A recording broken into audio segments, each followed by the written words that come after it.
internautes yu Dakaractu ñoo ngi leen di nuyu amaat nañ mbégte bu baax àndaat ak yéen si seeni émission bii di Actu Débat tey nag ñu fas yéene koo amal en forme de rétrospective de l'année ñu war a waxtaanee les différentes questions qui ont marqué l'année 2020 parce que xam ngeen ne ñoo ngi si njeextal année bi alors c'est l'occasion tey jii ñuy dalal ki nga xamante ni moom moo nekk Mamour Cissé nekk homme politique sénégalais nekk fondateur parti bii di parti social-démocrate PSD jant bi nekkoon également ministre d'État nekk opérateur économique alors monsieur Cissé ñoo ngi lay nuyu di la dalal ak jàmm si Dakaractu TV si seeni émission Actu Débat. maa ngi lay fay Daouda di la dalal jàmm yow tam.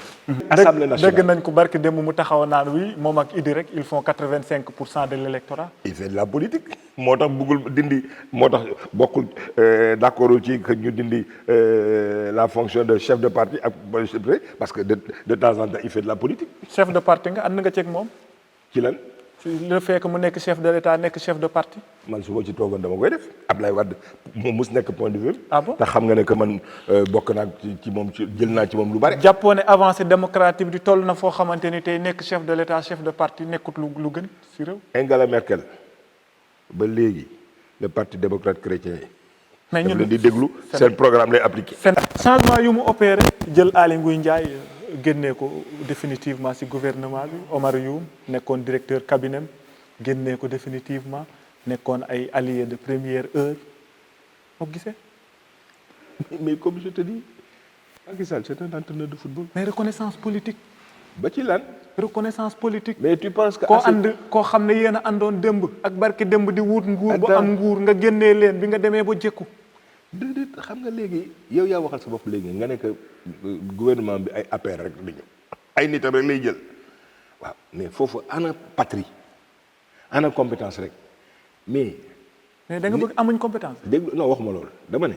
wax naa la sànq lu tax Aly Ngouille Ndiaye génn mais ñaareel ba 16 millions de Sénégalais. Aly Ngouille moom dafa d'accord ak poste bi ñu ko mu génn loolu la ñëpp. non enfin man dama ne. 16 millions de Sénégalais. entraîneur de football bi war a jël 11 joueurs. mais loin de cette stratégie. non déglu ma nañ dem ci réalité terrain politique bi. non dama moom laa lay wax yow xam naa ko bëgg a football nga ah. non dama lay wax ne la gaa moom mais dama lay wax ne la.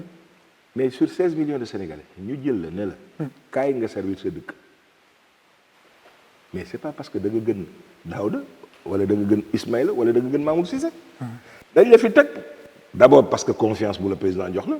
mais ensuite. mais ni Gaston Michel Debré daan wax nee na fonction bi ëpp solo bi nga xam ne moo gën a yàgg ci fonction ministérielle mooy ñu lay tuddee ancien ministre mais du ci sa ndey du sa baay du héritage. benn moment dañ la fay teg pour nga jouer un rôle soo ko paree nga dem beneen station ñu jël keneen teg ko fa pourquoi un président de la République war a am état d'âme par rapport à des fonctions gouvernementales non. xam nga da nga poser question. oui. dafa lay tontu. demal gis nga loolu Macky Sall ñaar lay def wala ñett y a un juge constitutionnel. est-ce que war nañ xaar ba yeggi foofu. mais pourquoi pas. constitution bi réglé wu ko déjà article 7 bu constitution bi réglé wu ko. dama la wax leen. nul ne peut faire. ma ne pour le cas d'espèce c'est pas vrai et ça ne se pose pas comme ça. ah oui constitutionnel. non ban constitution au contraire. interprétation bi nga ci am la parce que dama la wax leen président Abdoulaye Wade. troisième mandat bi am na ñu taxawoon opposition oui amul droit du ko def le juge constitutionnel a dit qu'il avait droit à un troisième mandat il est allé à son troisième mandat. il est parti il a échoué. c'est tant mieux mais il est parti parce que c'est le juge constitutionnel qui est le seul habilité à dire ndax lii war na. avec toutes les contestations que ça a donné. non dama ne pour le cas d'espèce il ne sert à rien fi mu nekk depuis le sur loo xam ne ay interprétation la parce que constitution yi si ñu ngi ci. acteurs yi fi wax ngay gis nga Sénégalais non man minimise wu et puis di ma jaaxal dama lay jox benn cas société civile bi une certaine frange de la société civile li muy reprocher tey aux hommes politiques moom lay def c'est-à-dire da ngay toog ci benn organisation def fa 20 ans. ñu commencé de la wax ne tu n'es pas démocrate nga génne foofu daw ci beneen organisme jógee foofu dawaat feneen. c'est-à-dire du ñu jël retraite et puis ñooñu tey ñooñu jox leçon de morale dañuy wax ay woy kii warul def troisième mandat kii warul alors que ñoom ils sont là depuis 50 ans ils ne bougent pas comment tu peux expliquer ça ana moral ba ak éthique ci loolu. Macky bu taxawee ne verrouillé naa constitution bi tamit. Macky kañ la wax ne verrouillé na constitution. ci benn discours. mu ne yaa ngi fàtte. non mu ne verrouillé naa constitution bi. waaw kenn dootul mën a defati lu dul ñaari mandat boo paree nga dem sa yoon. waaw mais léegi. waaw ñaari man yëpp fàtte nga ko. non fàttewuma dama lay wax génnee vaar bi de. déedéet xam nga li ma lay wax leen dama ne Ablaye Wade dem si yàlla jëkkëru Seynabou Ndiaye Diakhaté le président Diakhaté daf ko wax ne ko ci benn arrêt ne ko donte ce point de vue lu am solo la parce que président de la République en matière constitutionnelle bu yow yaay décider ñun ñuy décider Macky Sall mën na am yéeneem. d'accord yàlla na ànd ak li juge constitutionnel bi constaté ne loolu moo constitutionnel. d'accord xam nga dañu cloisonné tey les pouvoirs. waaw bu ñu doon les premiers ñun à galvauder tout ça. d'accord nee nañu dafa am pouvoir exécutif am pouvoir judiciaire waaw pouvoir judiciaire bi dañ ko jox pouvoir am ba mu mët sëkk dañu créer ay organes nañ leen bàyyi ñu jouer seen rôle ba mu jeex takk. d'accord temps bi kon loolu kookoo ko war a def mais du yow. wala du cette société civile bi nga xam ne elle est là. foo ko génnee ci grande porte bi rek mu dellu si waat ci fenêtre bi. du ma tudd tur yoo xam nga ki may wax. non man il est là depuis 50 ans il emmerde les gens. et puis boo ñemee waxal turam. en Afrique il se permet de donner des leçons. waxal turam Ouattara nekkul ci lii. waxal turam alors que moom il est président de société il est président de ces affaires là. kan la depuis 50 ans. waxal turam xam nga ko waxal turam boo ko ñemee. non man xam nga Mamour Cissé ñëpp xam nañu man du ma. waxal turam rek. mais daf may naqari yéen xam ngeen ko bu baax. li ma population bi jox moo ma gën a li ma keneen di jox te soxlu ma palu Macky Sall. bu ko poste ministre. lan laay dee ministre. naa la monsieur le ministre. boo fi tegal la si sëriñ bi. nekk taalibe Sëriñ Tuubaa moom gën a ministre Macky Sall ministre du dara aw tur la boo xamante ni tey ñi nekkul ministre sax ñoom lañ gën a jox cër ci yow mi nekk ministre te ministre Macky Sall yi nga xamante ni tey am na ñoo xamante ni tey boo leen gisee da nga leen di yërëm bu ñuy dem taxe la ñuy jël ministre Macky Sall yi xam nga loolu moo lay wane la ministre Macky Sall amul benn caaj. tey nga xool ancien ministre Abdoulaye Wade yi. bu ñu demee ci xew ñoom la ñuy gën a jox gëdd ñoom jox leen jër ci ministre Macky Sall ak tel sax ndax amuñu bayra. peut-être loolu crise de leadership lay doon. waaw crise de leadership boobu nag. imagine tey jii man mais yow dégagement bi ngay dégager ñu jox la. poste ministre mais dégagement nga dem Touba li ma ko may première chose mooy li ma nekk caaj maanaam la. taalibi Serigne Touba. Serigne Touba jur sama maam. loolu mooy premier poste bi nga xam ne du folli ko moom laa soxla. ñaari mooy population jox na ma pal goo xamante ni. allah kulli alin du fi jógee mooy Cheikh Abdou Mbacké la Touba tànn mu taw Assemblée nationale. di fa kaasa Serigne Touba di fa kaasa population Touba man maa njëkk yëkk sama kàddu. Assemblée nationale bala ñoo yëkkate kàddu sant Serigne Touba maa ko njëkk a def. maa tax ba Touba fayu ndox. maa tax ba nga xamante ni tey am na ay projets yoo xamante ni tey bëggoon nañ ko génn waat Touba yóbbu ko feneen maa tax ba loolu amul. population la ma waral loolu yëpp. def naa ko ba pare jël sama salaire may ko waa Touba man maay député bi ko mas a def kon jàpp naa ni loolu moo ma gënal foofu ndool lan li ma koy defal te 2024 ki nga xam ne mooy jiite Assemblée nationale man lay doon ndax ki may àndal mooy gagné mooy gagné Sénégal te bu gagné Sénégal maay nekk président Assemblée nationale nekk président Assemblée nationale koo xamante ni histoire Pape Diop ku sant Mbacké c'est la première fois mu jiite Assemblée nationale te man lay doon Pape Diop mooy gagné Sénégal. coalition bi ñu àndal ñun ak Pape Diop ñooy gagné Sénégal te Pape Diop mooy gagné Sénégal ndax coalition lay doon d'accord si gouvernement d'union nationale bi yow noo ko gisee gouvernement boo xam ne.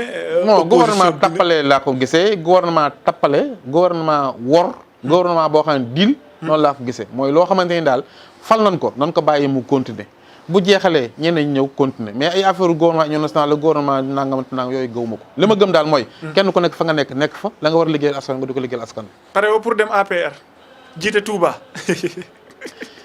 maanaam yow nag xam naa ni loolu moom mooy. aw saaga la si man la rek ndax xam nga yow ni ma toll. ñu jox la Touba nga koy coordonné lu toll ni Touba. ni ma toll ci réew mi. nga jiite Touba. toll ko ci Sénégal toll ko ci Touba. sama ngor man muyu ma wor man du ma koy war ki dara la joo xam ne ma nga tàmbali suñu waajur. 98 la nekk député Abdou Diouf jënd ko Ousmane Tanor Dieng yàlla na ko yàlla yore indi téeméeri million sëñ Baara woo ñu suñu kaw étage bi.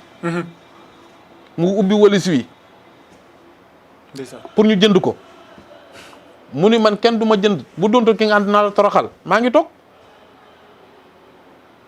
mais ñun duñu ko ñuy jënd Macky Sall dig na ma milliard si campagne bi pour man ma génn dëkk bi loolu dinaa la ko wax tey milliard pour ma bañ a nekk ma bañ a campagne. élection présidentielle milliard waaw. nga toog bañ a campagne pour ma gagné Touba. pour mu rafler foofu. waaw lan moo newoon sa réaction. sama réaction mooy du ma ko def sama ngor la mais man ngor la dafa am loo xam moom laay doxee mooy man leadership la boo xamante département Mbacké man la askan wi gëm. jéem a leen si négocier benn affaire sax nga ne ko waaw on va essayer de voir monsieur le président. man am naa milliard lu may dee milliard Macky Sall am sama milliard am sama ngor moom gën a milliard Macky Sall mu jox ma ko mu jeex. boo demee régler ay problème tamit doo fàtte ñi nga xamante ne ñi nga doon ñaan yàlla wàcc mu dox parce que ñooñu tamit ci lañ bokk. te xëy na peut-être jamono bi ñuy dund nii nga xamante ne mbas mi wàcc dafa nar a wàcc suñu croissance ba moins de 1% jàpp nañ ne agriculture bokk na ci li ñu ci nar a sauver tuuti. dina nekk bol d'air surtout bu fekkee ne dafa nekk boo xamante ne taw na vraiment. donc pour man dama jàpp ne tournée agricole lu am solo la lu war la. ci président. ci kaw rek bu fekkee ne yow da nga jàpp ne président waroon na dem Kër Massar pour xool ña fa nekk la ñuy dund.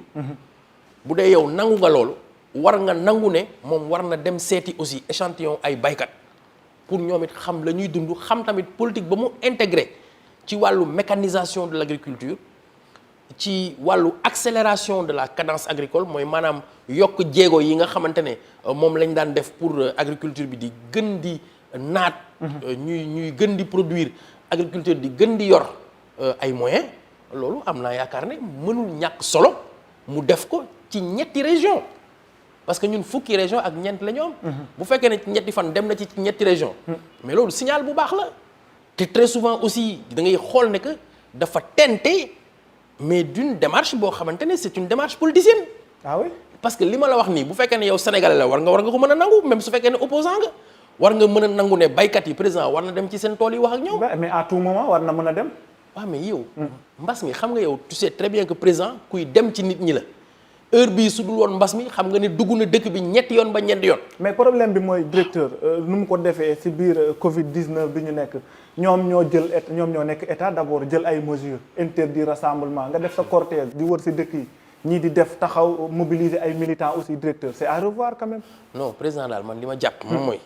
xëy na peut-être nit ñi xër nañu xëy na aussi namoon nañ ko ba tax mu am yenn débordement yi mais jàpp ma ne benn yoon il s'est mis en danger ou il a mis en danger les autres. ah oui ak rassemblement yi ñu gis yëpp. parce que moom dafa demoon cortège bi ak militants yi rassemblé wu directeur. waaw mais xam nga tey boo xoolee bu baax a baax. président dafa jóge fii dem Toubacouta rencontré bi gis nga ne que geste barrière yi c'était bien respecté bi nga xamante ne moom autorité administrative yi ñi ngi koy jël ñi ngi koy accueillir. ñu ngi koy saluer oui. waaw très bien donc loolu moo ci amoon solo. et les militants dans tout ça. non waaw mais xam nga militants yi seen xër nit ñi yenn saa yi mënoo leen a téye seen xër doo ko mën a comprendre da ngay gis ne dañoo namoon président rek xëy na moom moo tax. mu am ay écart. jàppoon ne loolu raison de plus pour mu reporter woon lii ba ñu toll ci jamono neex comme li ko wolof yi di waxee. loolu nag da nga ko koy jamono bu demee ba neex mu génn wàcc. saafante population da nga ko koy laaj. mais daal wax dëgg yàlla. man xëy na peut-être mën nañ jàpp ne gis nañ 2-3 écarts. mais globalement quand même je pense que gis nañu une responsabilité. ñu gérer un processus mu dem gisante ak ñi mu war a gisante def liggéey bu normal daal di dellu ci liggéeyam bi nga xamante ne mooy quotidien am. d'accord directeur actualité bi aussi moom moo nekk communiqué bi génn ci Karim Wade ñu ne maintenant il est éligible mais il a retrouvé également ses droits politiques. waaw loolu day wax dëgg yàlla xam man nag man je suis un piètre juriste donc xawma ci droit lu bëri. ni ma ñemee xuus ci ay inondation noonu laa ragalee di xuus ci loo xamante ne ndox bi nga ñeme sama yoon nekku ci te xaw ma si lu bëri. donc vraiment je préféré nga dem seet ku ko mën ku ko xam ku xarañ ci droit parce que droit tamit suba su ma ci waxee lu nga xamante ne xaw ma si dara luñ ma ci wax maa tooñ. d'accord am na nag lu ma ci xam def naa tuuti droit. d'accord waaye joxuma légitimité. pour ma mën a expliquer ci débat yu xóotee noonu. d'accord waaye comme ñi ngi koy wax rek mën naa nekk. mais cadre politique général nga nekk bokk ci nguur gi moom mu nekk opposition bi mu retrouver ay droits am suba mu jóge Doha wàcc fii ci Sénégal ragaloo mu def benn coup fatal pour seeni régime. xanaa ñi fi nekk duñu ay opposants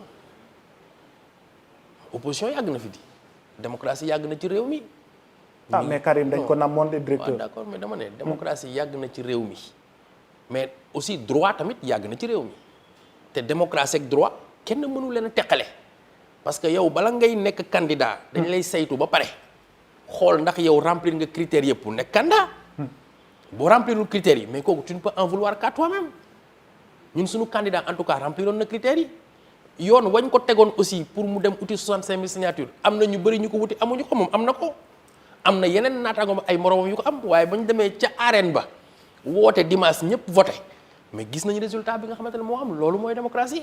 élection locale la ñu jëm de. Karim Wade bu fi ñëwaatee te gars yi niñ ko namee woon yaakaaroo mu yàqal leen seen i stratégie bi ngeen nekk di lal. dem sax booy proposer ay statut de l'opposition. naan oui man politique moom dama lay wax benn affaire man je fais de la damay def politique dama am engagement politique man mbaw gëwuma ko ci politique man matte laa gëm. ah oui waaw matt la nit di yëg. c'est-à-dire mais mbaw. c'est-à-dire mooy mbaw mooy wax ju bëri. mooy wax ba nit ñi defe ne yaa fi ne. kon da nga jàpp ne ñoom dañuy wax rek. xam nga nañu d'abord analyser li nga xamante ne jot naa jàll. xam nga loolu moo gën a neex parce que di analyser lu ñëwagul te li jot a jàll ne fi. mais li jot a jàll yëpp jàpp nañ ne da ngeen leen di nax à tout le temps da ngeen leen di nax woote dialogue avant. yow loolu nga jàpp. non man journaliste la. man yooyu man mais yéen seen biir comme yaa ne jàpp nañ yéen acteurs politiques yi. seen mais xam nga yomb na bu ñu la dóoree. nga ne dañ laa sàcc boo gañee nga ne jaar na yoon waaye loo ca am jël mais Sonko plus fort reste la demee mais pourquoi neewul affaire bi dañ ko sàcc moom jëlu ko moom kon nangu na comme moom mi ngi dem assemblée nationale toog en tant que député plus fort reste moom kon jàpp na bu tey jii nii bu ñu dee poser la question de savoir kan moo war a jiite opposition bi. et c'est parce que c'est sur la base de li nga xamante ne moom lañ jongante nangu ko kon kay implicitement boo yuuxoo ne bañ nga tamit bu li ñu naan bu mbul bañee lambay nangu. est-ce que newul gis nga au fond. oui man dama jàpp ne bonne foi dafa baax am na ñoo xamante ne. sincèrement tey bu ñu jàppoon rek ci circuit bi nga xamante ne moom lañ inscrit parce que am na ñoo xamante ne bu ñu xëyee fii suba. te rajo yi di wax. bu ñu leen nee réunir 80 000 signatures wala 65 000 signatures mënuñu ko. si Afrique boobu rek la ñuy des honorable parce que gis nga événement yi nga xamante ni moom moo am ca Côte d'Ivoire Alassane Dramane Ouattara déclaré na candidat troisième fois alors ca Guinée gis nga coow laa ngi noonu nit ñaa ngi wàcc si mbedd mi gis nga crise bi nga xamante ni moom moo am Mali gis nga ca Mauritanie alors tey crise leadership bi ngay wax tout à l'heure ak boole ci.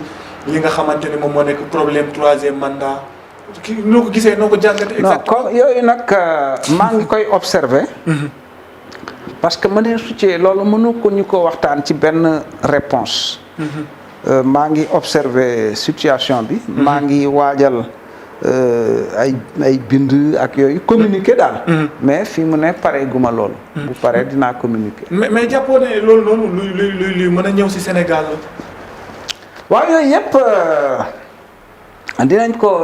dinaa ci bind wax ci li ma ci xam bon Sénégal ki fi nekk wax na waxaat ne mënuma ko saa yi ma masaan laaj itam dama naan amul luñ ciy teg mais maa ngi bind parce que maa ngi suivre situation yi affaire bi du 3 minutes nga ci mën a wax daal dinaa ci wax incha allah. bokkoo si ñuy wax ne président Macky Sall dafa war a génn une bonne fois. non wax ak vraiment ñëpp ne leen exactement dinaa def wala du ma def. nañu yemale foofu xam nga.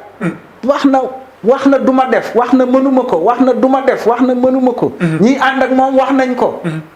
ba pare ñu continuer naan waxal amatul benn njëriñ. jàppoon ne mu leer benn yoon si bopp askan mu nu muy leeree. ku nekk xam fi ngay teg sa tànk bu génnee ne du ma def. c'est-à-dire bokkuma troisième mandat du ma ko def. mu leer si bopp waxu ko woon wax na ko la waxu ko loolu déggoo ko boo demee ci internet doo ko ca fekk. même ñun biñ ko mujjee déglu dafa ne je ne dirai pas nii wii du ma wax nii wii nii vraiment daal nee naa la maa ngi réfléchir ci affaire yi. bu jotee dinaa ci wax waaye nag. ku la ne mënuma ko. duma ko def wax ko benn yoon ñaari yoon ñetti yoon ñeenti yoon ñi ko wër ku ne la mënu ko. du ko def te boo demee ci internet fekk ko ca. nga ne kon da cee ko continuer di ci waxaat feeg ñeenti at man li mu wax laa jàpp aw ma lu ma ciy teg. nii wii nii non bi mu wax tamit. aw ma lu ma ciy teg li mu wax laa jàpp aw ma lu ma ciy teg. alors bu ñu waxee si constitution bi wax nañ ne article 27. non alors vraiment Daouda. da nga may bàyyi ma xalaat yooyu ma la wax. bu noppee ma wax ak sénégalais yi. ak sama xariti africain yi mën a dégg. ma wax li ma xam. ay fii moom vraiment. d'accord ay waxu grand place. nit ki wax na waxaat nga ne non na waxaat. loo xam ci quand même. il faut arrêter ça. ban porte de sortie la ñu warante ngir génnee Afrique ci crise bi mu nekk. c'est profond c'est très profond. loolu moo tax mooy li ma lay wax. il faut ñu mais attends 1960 ba ñuy am indépendance est-ce que li xew Mali xewoon na fa ay gars yoo xam dañuy jubbi ci jàkka rey fa fanweeri nit gaañ téeméeri nit loolu amoon na fa 1960. kon ñooñu dañu jëm kanam wala dañu dellu ginnaaw li xew Côte d'Ivoire ay junni nit 2010 la 11 xaw ma la xew Guinée. ak feneen ak lii di ñëw te kenn xamut nu mu nar a demee yooyu saa waay dañoo war a toog xool ko. Papa Massata Diack souvent dañuy dégg Sénégalais dañuy wax yaa ngi dégg souvent nga dem yow nga nekk un fervent talibé mouride tey nga sant Diack nga dem ba dégg seen sant bi ñu mel leen si affaire yu mel ni ñu leen di tudd genre corruption lan la lay def moralement. mais tuuma asgor bu ne tuumaal nañ ko fi. waaw mais xam nga tuuma dafa garaaw. tuuma fu mu mën a yéegee mais da nga koy setal day set. mais lan la lay def moralement. dama ne amul dara lu may def loo def am lu mu lay affecté loo xam ne wóor na defoo ko. nga xëy ay journaux internationaux di bind. sama nekku ci. ci seen sant bi di ci wax lu ñaaw. lu gën a metti dawlal lu ma fii Sénégal 2005 ñu ne dañoo détourné xaalisu fédération contre sponsoring fu mu mujjee 9 jours daa def prison yow suba teel ñu kii ma ñu blanchir ma delloo ma sama xaalis ba pare amel ma 266 millions tuumal ci sport moom loolu du ci dara dafa am bari ingratitude rek bu nekk ci sport sax koo defal ba mu jekk rek xam naa dama tàng dox rek koo defal ba mu jekk yow la njëkk a matt mooy li ñu naan ku boot bukki kii la xam nga ni ñu koy waxee xaj mbaw la loolu moo ñuy dal loolu moo ñu dal lan fédération moo ñu dal ci footballu Sénégal. mais seen sant bi tout le temps ñu gis ñoo ngi mel aussi loolu tamit. dama ne suñu sant ñëpp ñu xam bu fi nekk di wax nag loo xam ne. nekkul non juste yow mi ñu wax loolu. dama ne yow mi ñu wax loolu xam nga ne Sénégal. suñu sant mënu fi nekk lié à la corruption. Lamine Diack fii la nekk. bien sûr cër yu nekk nombre am na ko man mii. cër bu nekk am naa ko fi nga naan ma justice internationale sama na fa nekk ci lu tubaab wax. sama na nekku ci lu dëgg. amul kon lu ñuy wax yow s'entambale pas. du yëguma ko sax nga naan s'entambale pas. ça m'empêche pas de dormir. tuuma. bés kor bu ne mën nañu la tuumal. bés bu ñu tuumal fi président de la République wala tuumal fi ministre wala tuumal fi kenn fu muy mujjee. absolument ay jéggulu man aw ma tàngu def ay procès diffamation di kii ay c'est du perte de temps nañ ñu wax. liñ ñu tuumal anam loolu am solo. da nga naan ay tuumaal nañ la tuumal lii la. ah jeex mais dama ne droit pénal. moo wax la ko ci tubaab. la charge de la preuve appartient à celui qui accuse. absolument alors kon anam. Papa Massata Diack nan nga gisee taxawaay état du Sénégal ci procès bi. mais tool fa kàll ma respecté nañu sama droit citoyen yëpp te li ma ci dégg yëpp tamit defal nañ ko sama baay maa ngi ciy sant yàlla bu baax a baax. ñu ngi ci jàmm mais nañu jàmm ñu ngi dox suñuy soxla ñu ngi defal suñu bopp. jàpp nga ne état bi def na lu mu waroon def. mais absolument parce que lu ñuy def man dama ko xam. man nekkuma ci état du ma fonctionnaire alors je suis un homme du privé. alors je suis une affaire judiciaire qui concerne un privé. maa ngi am tous les moyens pour nous défendre respecté nañ ma déglu nañ ma dikk déglu nañ ma bureau de juge déglu nañ sécurité urbaine enquête nañu jox naa leen tous les preuves. daf document yëpp yoon nekk tubaab bi. participer naa ci manifestation de la vérité. léegi nag justice boobu nag moo am peut-être nu muy doxalee loo xam ne. dafa nuru leen c'est peut-être du racisme wala un acharnement qui donne pas son nom une inquisition ou une persécution. donc autorité sénégalaise yi liñ ci waroon yëpp def nañ ko ci. mais ci li ma jàpp li ma dégg sama mbokk yi wax ak sama xaritu papa yi. ak man daal ni ñu comporté ak man. ak li premier ministre wax assemblée dafa leer. d'accord donc loolu doy na ma sëkk. d'accord su mandat de dépôt bi nga nekk international est-ce que accordé nga confiance totale autorité sénégalaise yi. Absolument. pour ñu bañ la extrader une bonne fois. extradé mënul nekk juridiquement parlant yow li ngay loolu c'est dans ton rêve. muy Sidiki Kaba bind na tontu wala donc tontu bi yegg na ci ñoom dégg nañu ko bu baax. accordé nga leen confiance totale. mais dama ne dégg lu ma la wax. dafa bind. yemul ci wax dañ ko bind. dégg nga loolu amul. d'accord mënul nekk premier ministre wax ko assemblée nationale ni représentation nationale dégg nga lu moom Mohamed Ben Abdallah Dionne wax. dégg nga ko. tout à fait. kon nag loolu lan moo gën a leer. alors kon la mu gën a officiel. peut-être yow. man amul dara lu mu ci dem na amul lu mu ci naatable. mën naa xalaat lii. aw ma lu ma ci naatable Daouda li ma la wax lu leer naññi la tontu naa la. da nga ma ne état Sénégal man la premier ministre bi wax na ministre bi bind na doy na sëkk. d'accord voilà. directeur jeexal si troisième mandat bi dafa mel ni question boobu moom du ma la ko poser parce que damay bañ ñu dàq la boo si commenté dañ lay dàq gis nañ Maître Moussa Diop moom moo nekk dernière victime li nga xamante ne moom moo nekk troisième mandat état démocratique nii lay doxee. waaw mais ku la wax di troisième mandat. moo tax ñu dàq ko. non je suis désolé. dafa taxaw seen TV ne Macky Sall waroon am. mais man analyse bu ma ci def. xam nga Sénégal lii moo dafa nekk dëkk bi nga xam nga wax sa xalaat. mais c'est les faits sont. les faits sont sacrés et les commentaires sont libres. les faits. ak commentaires yi mais il faut que ñu diriger que ñi nga xam ne ñooy borom xel yi. pour man du ma nit ñi nga xam ni ci mbedd wala question mais borom xel yi. dafa am li nga xam ne analyse yi nga xam ne waruñu ko def. parce que maître Moussa. ban kay fal. kenn woowul Massamba Mademba ni Macky Sall falal maître Moussa. moom moo jël en âme et conscience ci constitution lu mu ko dénk mu ni ko yow dénk naa la Dakar Dem Dikk waaye mais moom amul sañ-sañ bu toogee ba si yàgg ni yow léegi sa mission jeex na. foofu mais jamono bi mu ko def. waaw xaaral ma jamono bi mu ko def directeur mais kenn du ko ka sàkkal. président moom moo yore agenda am. mais war na xaar ba kii nii génn def déclaration. mu def ko xam nga déclaration boobu xam nga man mënu ma ci sore xam nga lu tax. déglu naa ko mais en tant que un homme public un homme public c'est-à-dire que quelqu'un bi nga xam ne dafa nekk ci station publique. koo xam ne Macky moo la fal. non station publique. xam nga Macky ba mu ma falee. dafa ma fal ci règlement ak loi ak constitution Sénégal dafa am li nga xam ni Macky Sall même bu ko bëggoon. ci man. mu nekk la nga xam ni constitution permettre ko règlement permettre ko man mun ma ko def. d'accord mais dafa am li nga xam ni man en tant que homme d'état. homme de pouvoir ñu dénk ma alalu askan bi nit ñi di ma déglu dafa am li nga xam ni moi je suis pas un homme libre pour wax ni ma neexee. non du tout. d'accord mais Mali.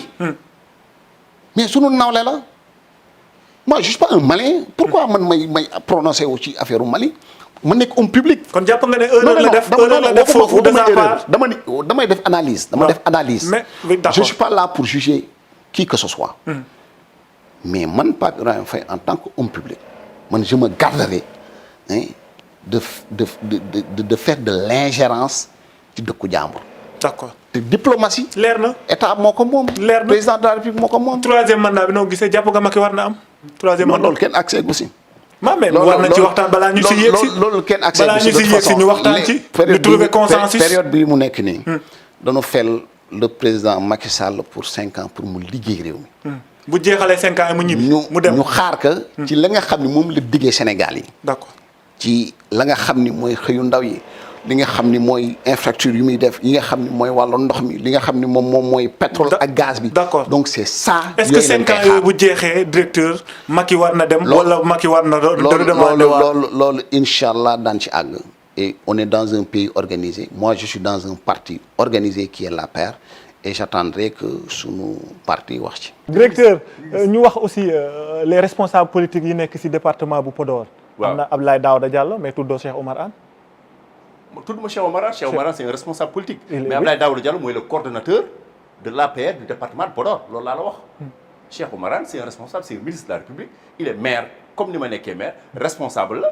waaye Abdoulaye Daouda mooy coordonnateur bi loolu bëri indi woon na fi coow de. ban coow poste coordinateur bi. xëccoo nañ ko fii politique ay bal takk na fa sax bal à gaz. bal à gaz rencontre boobu yaa ngi koy fàttaliku. gàmmu boobu amoon cérémonie officielle bi. fan ci cérémonie officielle bi amoon fu Podor foofu fan la gaz bi takkee woon. musul am waaw yow tamit nag directeur. affrontement yooyu ñu relayé ko ci presse bi. ça montre que est-ce que ça ne montre pas que yéen seen biir déggoo wu leen. non ah bien sûr ñun amuñu problème. ah bon ñun amuñu problème c'est vrai que am na moment. oui am na moment bi nga xamee ne rek Podor amoon na lu ndróom ñaari tendance. loolu amoon na loolu. loolu aussi ci politique la bokk. te je vais te dire une chose hein. Souvent il arrive même que yu mel noonu. mën na am sax am fu mu amee avantage am fu mu amee inconvénient. moo wax la loolu. ku nekk rek bon déggoo bu ñu waxante ne ñu amoon na jafe-jafe bu ci am donc kenn ki bëgg ber kii mais. xam nañ ne Ablaye moom mooy le coordonnateur. mais xanaa léegi lañ ko xam tey jii te xanaa tey lañ ko non tey lañ ko soog a reconnaître loolu xam nañ ko. loolu xam nañ ko bataille de positionnement yooyu bëri woon même boobu sax bi mu amee dégg bañ a dégg déggoo boobu. ñooñu ñi nga xam ne déggoowuñu ak moom xam nañu bu baax Ablaye Daouda Diallo mooy kon musuñu weddi loolu. saa musuñu ko weddi. yàlla def na ne loolu passé nañ ko wees nañ ko. gis ngeen élection présidentielle yi génnee résultats yi nga xool boo xoolee département de Podor. d'accord mënuma wax ne ñu ñooy premier. waaye wax dëgg yàlla ci peloton de tête bi la ñu bokk. d'accord donc est-ce qu'on peut dire que Ablaye Daouda Diallo reste jusque-là le coordinateur la personne morale du parti Alliance pour la République dans le département de Podor. je confirme ça ma dëggal loolu moom mooy le coordonnateur l'APR au niveau donc du département de Podor loolu ñëpp xam nañ ko. ñëpp ci ginnaawam la ñu war a topp. ñëpp ci ginnaawam la ñu topp. et les récalcitrants. y a pas de récalcitrants à Podor y a plus de récalcitrants on n'en a pas y en a pas. Directeur on nous parle de succession de Macky Sall. Succession de Macky Sall à la tête du pays peut-être en 2024. Comment wax loolu. ñoo ngi koy wax. non dem nañ sax ba tudd Ablaye Daouda Diallo yaa ngi koy wax directeur may ma rek ma ñëw. ñoo ngi wax Ablaye Daouda Diallo yaa ngi koy tudd léegi di ko bros est-ce que yow bokkoo si ñi nga xamante ne dañuy wax ne Ablaye Daouda Diallo war na mën a succéder Macky Sall en 2024. attends man jullit laa. dafa mel ni rek man ma nekk tey jii directeur général SAED ñi may wax succéder wax dëgg yàlla li nga xamee ne jotul temps ñëwul ñu koy wax rafetul booy wax nit succéder da ngaa bëgg xanaa mu dee. déedéet wala da nga non attends on anticipe on prépare il faut anticiper. non on anticipe sur rien du tout. on anticipe. on anticipe sur quoi. doo anticiper si li ngay liggéey. 2019 dafa ndànk Daouda élection 2019. ñu ngi jëmati élection 2024. 2024 yàlla moo xam kuy fekkee. ak nan nga koy fekkee da nga ko tal wala taluloo ko. lu ñuy toog di wax ay problème mu succession wala quoi yaakaar naa ne loolu. c'est pas le débat xam nga le débat bi lan la nañu liggéey pour indil Sénégal souveraineté alimentaire indil Sénégal souveraineté industrielle indil Sénégal souveraineté énergétique indil Sénégal koom-koom indil xale yi ñu liggéey. Sénégal bu naat loolu moom moo di am solo. d'accord mais mais d'accord nga que ni c'est des débats purs yi nga xam ne amul mais d'accord nga que ni profil Ablaye Daouda Diallo il est présidentiel. non j'ai pas dit ça. ndax d'accord nga ci. non attends d'accord non ça je ne peux pas dire que qui est président pas présidentiel.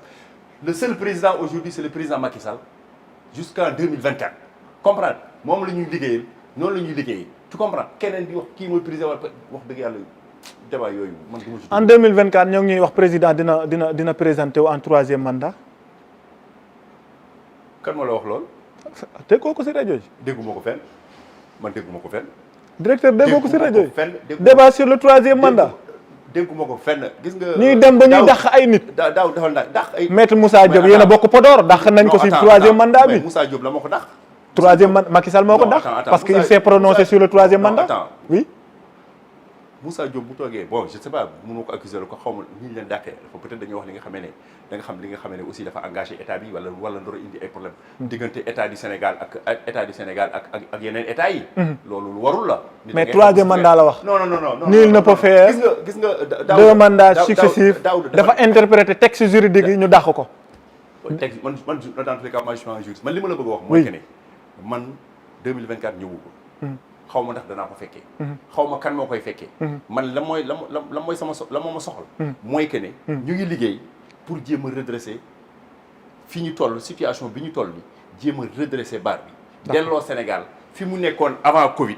ba pare jéem a yóbbu Sénégal fu ëpp. d'accord fi mu nekkoon avant Covid am ay taux de croissance yu 2 Sénégal nekk ci naataange man loolu moom amal solo bu 2024 jotee nag. ñu xool.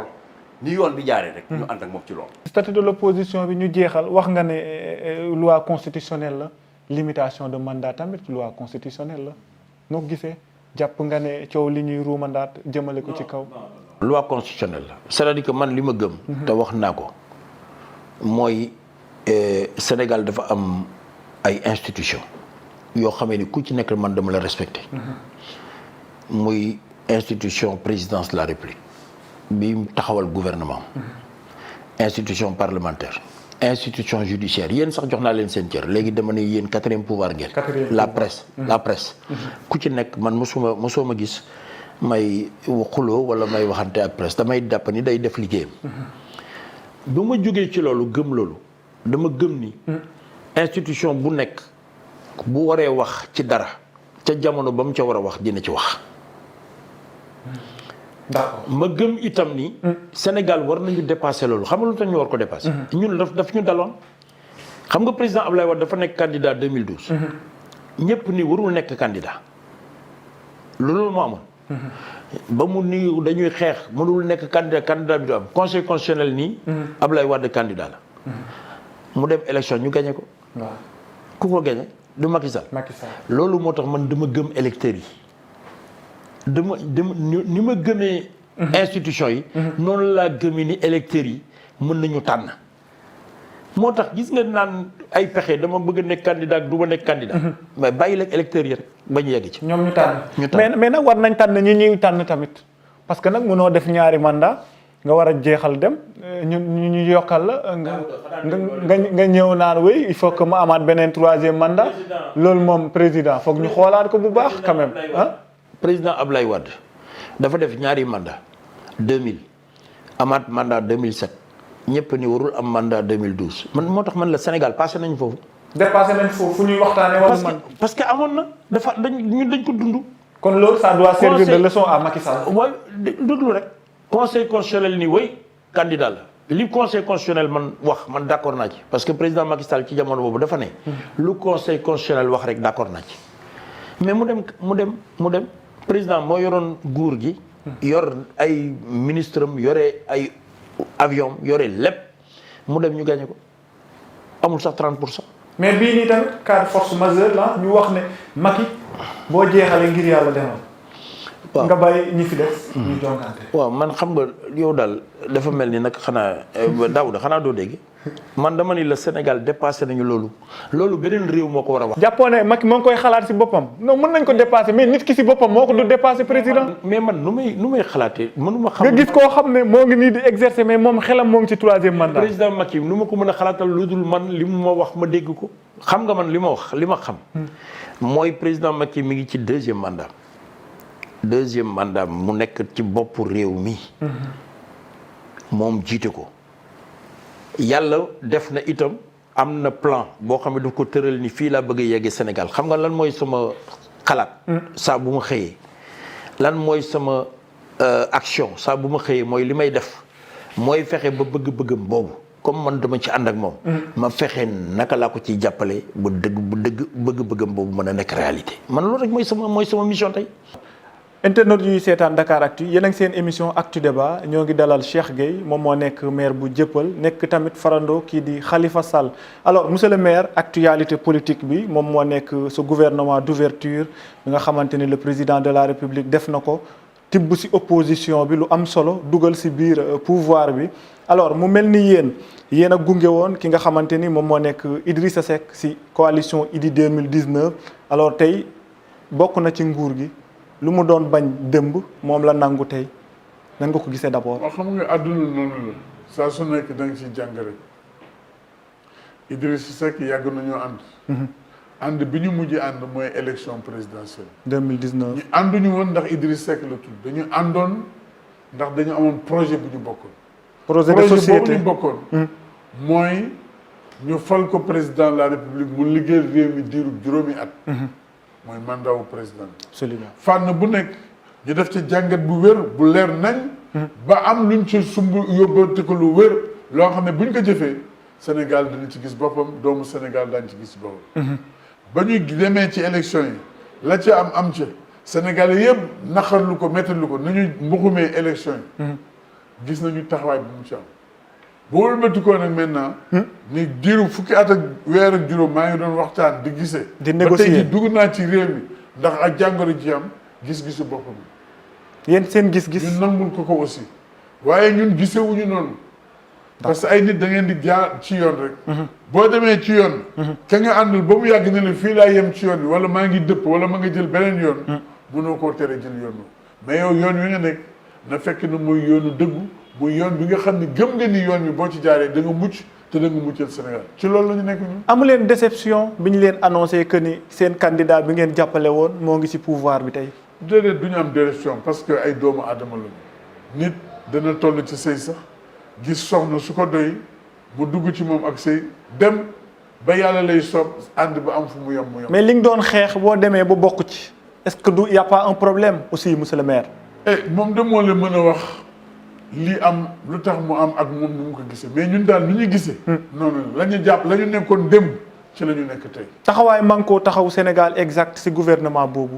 taxawaay bi mooy taxawal nañu gouvernement bu bees président de la république jàpp na ni war na soppi gouvernement bi am na ñu ci dugg ña ca dugg na seen ngelaw nangu mais ñun la ñu nekkoon ña nga ca rek la ñu nekkoon mooy yoon wa nga xam ni ak askan wi lañ ci ànd ngir soppi xar kanamu Sénégal ngir tabaxaat Sénégal bu bees ba nga xam ni doomu Sénégal yi dootuñu dugg gaal yi dem bitim réew bay faatu ci biir géej gi.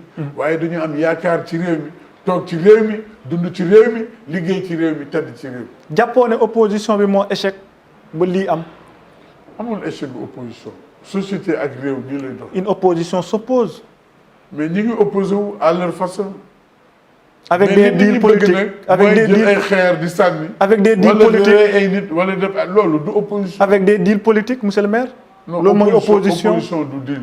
ah oui ñay deal nañu deal mais ñun deal ñu nekkuñu ci. ñi nekkoon opposition di retrouver wu si pouvoir loo leen di duppee. ils ne sont pas de l'opposition nga bëgg a wax. na leen topp ñay deal na leen topp. man daal li ma xam mooy ñun ak suñu ñoom dealuñu tey dealuñu ëllëg nekkuñu ci deal duñu dealer yoruñu dara luy niroog yëfu dealer.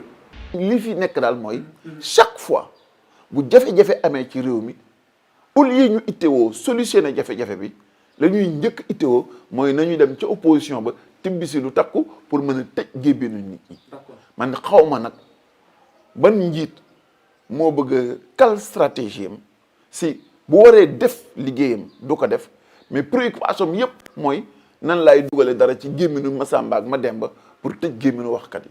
nomination IDI et conseil économique social et environnemental ñu jeexal. j'ai pas de commentaire là-dessus. ah bon non j'ai pas de commentaire. taxawoon na fi ne nañ ko supprimer tey nommé nañ ko foofu. mais loolu moom la engagé man je ne vois du ma avocat wam bokk ma ci parti am. bokkoon ngeen coalition. c'est une coalition électorale. te li ma la bëgg li tax ma ni la awma ci commentaire. moo di ma ni ku nekk say say kaddu moo la yeew. arab dafa ni al xurru xurru maa lam yatakallam mu ne gore na te waxagul bu waxee nag gënaat na yeew boppam. parti politique yi ni ñu bare noonu la ñu wutee te ku nekk ca fa nga ca féete am nga sañ-sañu nu la neex taxawe nu la neex doxe li ma la mën a wax kañ mooy nga laaj ma man Cheikh Bamba Dièye lan mooy sama gis-gis ci conseil économique et social ma ni la kat 1900 bañ ko njëkkee créé ba fi tey jii sama kàddu mosu see changé li ma wax mooy itteewu Sénégal bi gën ci jamono yi mooy nan la ñu mën a regrouper alal ju bare bi ñuy yàq ci situation yu ñu amalul benn njëriñ mën ko dugal ci secteur yi nga xam ne mooy yu prioritaire suñu réew. nañ ko supprimer conseil économique social environnemental. xam nga man sama livre boo demee ci sama livre Sénégal thérapie pour un pays blessé dama dajale lii di HCCT ak conseil économique et social supprimer loo leen remplacer loo leen pas par benn institution boo xamee ay nit dañ leen fay fal mais par benn centre d'études stratégiques nga xamee ni as lëf ci nit lay doon ñuy récupérer ay experts ci ay dossiers interroger leen di génne ay publications yoo xamee ni dina mën a servir de guideline ñi nga xam ne ñooy acteurs politiques yi ak ay décideurs yi. année 2020 ñu ñaan bonne et heureuse année à tous ci si Dakaractu gërëm leen sant leen si ànd bi ngeen di ànd ak ñun saa su ne 2021 émission Actu Débat dina gën a neex dina gën a dëgër jox leen rendez-vous ngeen jëf.